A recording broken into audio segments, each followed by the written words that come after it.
नौ देखिए आपके पास जो force and laws of motion वाला जो टॉपिक है, ये हमारा कंटिन्यूशन में है।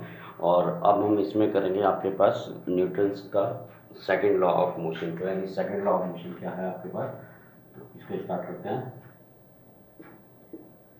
सेकंड लॉ ऑफ मोशन, ठीक है।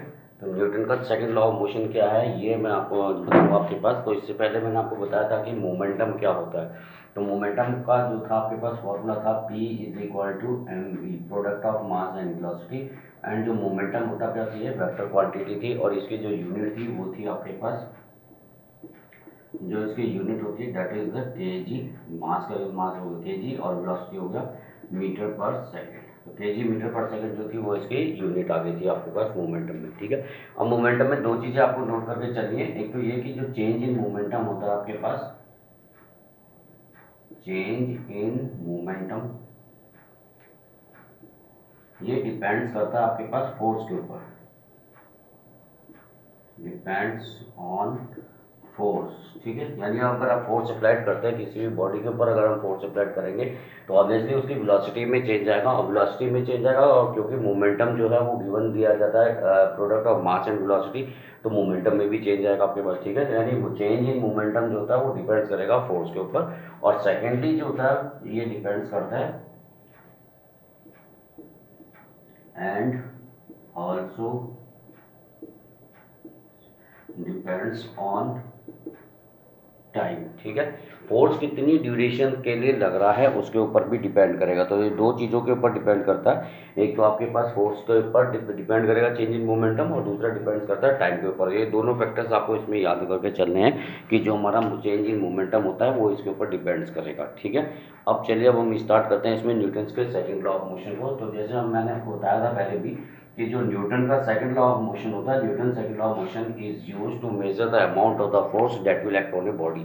अगर किसी भी बॉडी में फोर्स लग रहा है तो कितना अमाउंट ऑफ फोर्स लग रहा है, अगर हम उसको कैलकुलेट करना चाहते हैं, then with the help of Newton second law of motion we can measure the amount of the force, ठीक है। देखिए वो जो फर्स्ट लॉ ऑफ मोशन था आपके पास, उसमें बॉडी अगर रेस्ट में है तो रेस्ट में रहेगी, यूनिफॉर्म में है तो यूनिफॉर्म में मोशन में रहेगी, unless and until an unbalance force act on it. यानी अनबैलेंस फोर्स की जरूरत होती है अगर हम बॉडी को मूविंग कंडीशन में लाना चाहते हैं। तो अगर उसकी पोजीशन में हम चेंज लाना चाहते हैं then we have to apply the unbalance force. ये हमें फर्स्ट लॉ से पता चला।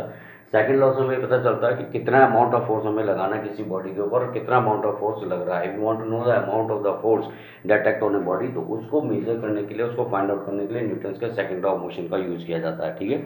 अब इसको डेरिवेशन न्यूटन के सेकंड लॉ ऑफ मोशन को अगर डिफाइन करना है तो इसमें आपको इस तरह से आप डिफाइन करते हैं, according to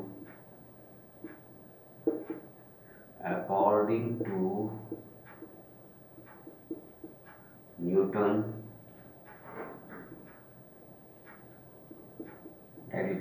second law of motion, the rate of change of momentum of a body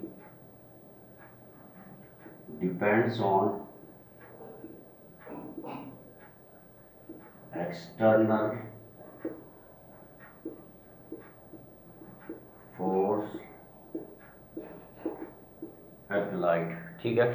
ये आपने याद रखना है कि according to Newton second law of motion the rate of change of momentum, यानी जो मोमेंटम में चेंज आता है आपके पास किसी भी बॉडी के मोमेंटम में जो चेंज आएगा वो डिपेंड्स करेगा एक्सटर्नल फोर्स अप्लाइड। यानी एक्सटर्नल फोर्स का मतलब होता है यहाँ पे अनबैलेंस फोर्स की हम बात कर रहे हैं। तो जो भी अनबैलेंस फोर्स बॉडी के ऊपर अप्लाइड होगा वो मोमेंटम जो होता है उसके ऊपर, चेंज इन मोमेंटम जो होगा वो फोर्स के डायरेक्टली प्रोपोर्शनल होता है आपके पास, ठीक है। उसके ऊपर डिपेंड्स करता है। तो ये आपको इसमें से याद रखना है आपके पास। ये न्यूटन का सेकंड लॉ ऑफ मोशन है आपके पास। अब हम इसको जो है, ये तो आपके पास खाली स्टेटमेंट है। अब हम इसको मैथमेटिकली प्रूव करेंगे कि मैथमेटिकली कैसे करके हम इसके फॉर्मूले को ड्राइव करेंगे, या मैथमेटिकली कैसे करके जो है न्यूटन के सेकंड लॉ ऑफ मोशन को जो है फाइंड आउट किया जाता है। तो इसका जो डेरिवेशन है आपके पास, उसके लिए आपने लेट अस कंसीडर, तो ये सारी चीज़ें थियोरेटिकली आपको लिखोगे, मैं यहाँ पे अभी लैंग्वेज में बोल रहा हूँ, आप इसको नोट करके चले जाएंगे कि let us consider a body having mass m। यानी आपके पास ये जो m होगा ये हम ले लेंगे मास ऑफ बॉडी, एक मैंने कोई बॉडी ले ली, उसका मास m है, u जो होगा उसको हम इनिशियल वेलोसिटी लेंगे, इनिशियल वेलोसिटी, ठीक है, और v जो लेंगे ये फाइनल वेलोसिटी होगी। तो ये चीज़ें हम कंसीडर करके चलेंगे। कोई बॉडी हमने ले ली जिसका मास m है, u उसकी इनिशियल वेलोसिटी होगी, v उसकी फाइनल वेलोसिटी होगी। मान लीजिए F जो है ये एक्सटर्नल फोर्स अप्लाइड है, F जो है ये एक्सटर्नल फोर्स अप्लाइड। तो ये सारी चीज़ें आपको लिखनी है कि let us consider a body having mass m moving with initial velocity v, let v be the final velocity and f be the external applied force. अब जब v फाइनल वेलोसिटी हो गई, उसके पास वेलोसिटी में उसकी चेंज आ रहा है, u initial है, v फाइनल है, तो ऑब्वियसली उसमें एक्सेलरेशन भी प्रोड्यूस होगा। मान लीजिए तो a को मानेंगे, a जो होगा ये एक्सेलरेशन होगा, ये एक्सेलरेशन मान लिया हमने a। तो सबसे पहले देखिए स्टार्टिंग में आपने इसमें क्या करना है, हमें change in momentum find out करना है, क्योंकि अकॉर्डिंग टू जो डेफिनेशन है आपके पास force second law of motion की, उसमें जो एक्सटर्नल फोर्स होता है ये डायरेक्टली प्रोपोर्शनल होता है चेंज इन मोमेंटम के। तो सबसे पहले मोमेंटम निकालेंगे, तो इनिशियल मोमेंटम निकालेंगे, इनिशियल मोमेंटम ऑफ बॉडी। तो इनिशियल मोमेंटम ऑफ बॉडी जो होगा उसको हम पी आई लेके चलेंगे। पी आई का मतलब हो गया इनिशियल मोमेंटम हो गया आपके पास, ठीक है। तो इनिशियल मोमेंटम ऑफ बॉडी का मतलब हो गया पी आई, पी आई मतलब इनिशियल मोमेंटम, और इधर product of mass and velocity यानी एम इंटू यू। ये क्वेश्चन नंबर फर्स्ट आ जाएगी, ठीक। इसी तरह से हम निकाल लेंगे इसमें फाइनल मोमेंटम,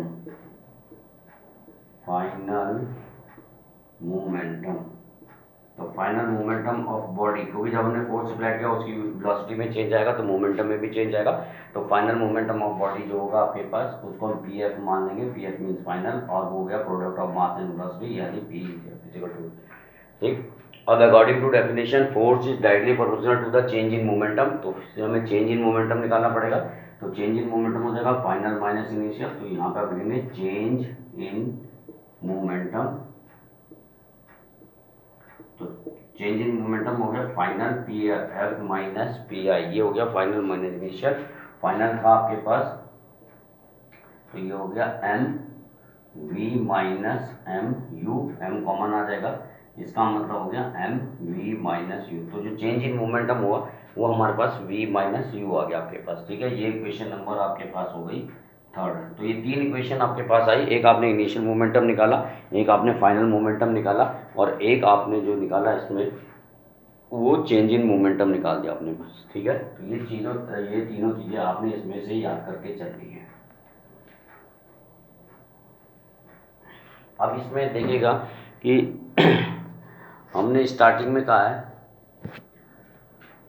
यहाँ पे हम ये लेके चल रहे हैं आपके पास कि जो एक्सटर्नल फोर्स अप्लाइड होगा वो डिपेंड करता है आपके पास चेंज इन मोमेंटम की। तो according to the definition of Newton second law, जो उसकी सेकंड लॉ की जो डेफिनेशंस है उसके अकॉर्डिंग में आपके पास क्या होगा कि मोमेंटम जो था change in momentum is directly proportional to the force applied. यहाँ पे लिखेंगे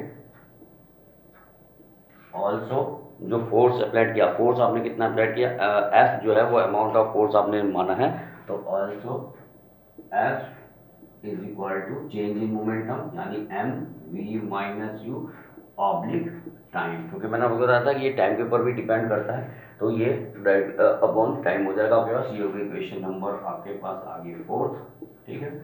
तो यहाँ पे आपके पास देखिएगा कि ये तो m कांस्टेंट है v minus u upon t, और v minus u upon t जो होता है वो आपके पास होता है acceleration.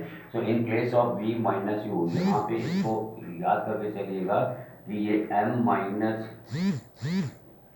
v minus u oblique t is equal to होता है a एक्सीलरेशन। तो therefore f is equal to हो जाएगा m इंटू a। ये इक्वेशन फॉर्मूला हमारे पास आया न्यूटन सेकंड लॉ का। तो देखिए अगर हमें मास बॉडी का मास मालूम है और अगर हमें एक्सेलरेशन पता चल जाए तो हम इसकी हेल्प से, इन दोनों के प्रोडक्ट की हेल्प से जो कितना अमाउंट ऑफ फोर्स बॉडी के ऊपर लग रहा है उसको हम कैलकुलेट कर सकते हैं आपके पास, ठीक है। तो this with the help of this formula we can easily calculate the amount of the force act on a body, ठीक है। तो ये था आपके पास न्यूटन का सेकंड लॉ ऑफ मोशन। इसके इसी को जो है यही आपके पास मैथमेटिकल डेरिवेशन हो गया Newton second law of motion का। और इसकी अब यूनिट अगर आपने लिखनी है तो यहाँ से जैसे यूनिट आपको मालूम है कि यूनिट फोर्स की यूनिट न्यूटन होती है, तो हम यहाँ से देख लेंगे एफ इजिकल टू मास, मास की जगह आ जाएगा केजी, एक्सलेशन होता है आपके पास मीटर पर सेकेंड स्क्वायर, यानी ये हो गया आपके पास न्यूटन। तो इसी को हम न्यूटन कहते हैं, केजी मीटर पर सेकेंड स्क्वायर। तो ये आपने याद रखना है कि केजी मीटर पर सेकेंड स्क्वायर ही आपके पास होगा और न्यूटन की वैल्यू आ जाएगी आपके पास। न्यूटन जो होती है वो यूनिट होती है फोर्स की।